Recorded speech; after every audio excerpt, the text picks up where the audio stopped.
peu d'émotion, bien entendu, puisque voilà une page qui va se tourner de 43 ans de vie publique et je vais passer le témoin à des nouveaux élus qui, je suppose, vont poursuivre la bonne marche de cette communauté d'agglomération que nous avons hissée au 3e rang de notre département, juste après Nantes Métropole et après la Carène.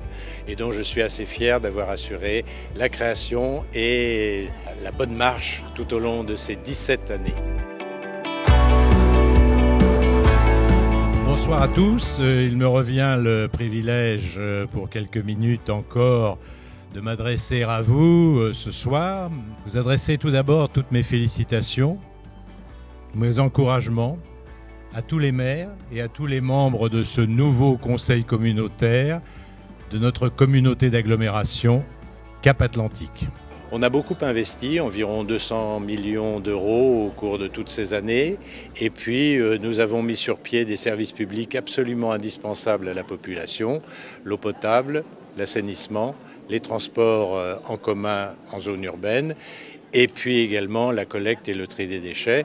Et la délégation de 24 compétences à la communauté d'agglomération de Cap-Atlantique est un grand succès pour ces activités. Je voudrais d'abord, et avant de vous quitter, remercier tous les élus avec qui j'ai travaillé dans la confiance, dans l'efficacité et dans la fidélité. Je voudrais aussi remercier tous nos agents, nos chefs de service, tous ceux du comité de direction et en particulier notre directeur général des services, Philippe Alain, qui est ce soir à côté de moi. Merci Yves. Bien écoutez, bonsoir à vous tous. Il me revient l'honneur et le privilège ce soir de présider pendant quelques instants seulement le conseil communautaire. Nous allons passer maintenant à l'élection du président. Aujourd'hui, je me présente devant vous pour solliciter la présidence de Cap-Atlantique. J'ai 51 ans, je viens du secteur privé et j'ai eu l'occasion de travailler avec un certain nombre d'entre vous dans le cadre de mes fonctions de maire de Guérande et de premier vice-président de Cap-Atlantique en charge du développement économique. Nous vivons dans un cadre de vie et un environnement exceptionnel qu'il faut préserver et valoriser, puisque les défis que nous allons devoir relever sont immenses. Les derniers mois que nous venons de vivre et de traverser ont démontré, une nouvelle fois, l'importance des réponses collectives et locales et la nécessité d'une solidarité de tous les instants. Pour relever ces défis, je vous propose un projet de territoire qui devra être élaboré collectivement. Je pense qu'on arrive sur une deuxième phase, une deuxième époque de cette intercommunalité. Il y a eu la nécessité de la créer, de la mettre en place.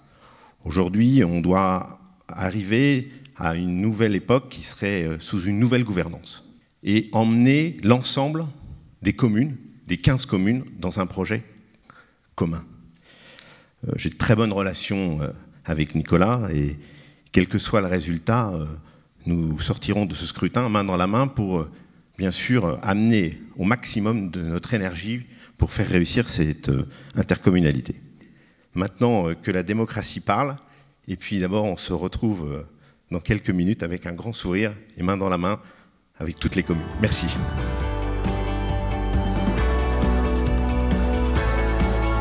Alors, au nombre de votants 51, Nicolas Criot, 27 voix, Franck Louvrier, 24 voix. Donc, monsieur Nicolas Criot est élu président de Cap-Atlantique.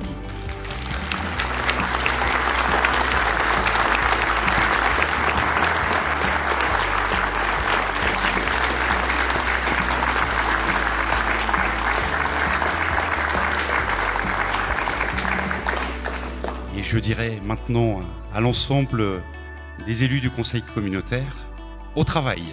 Merci.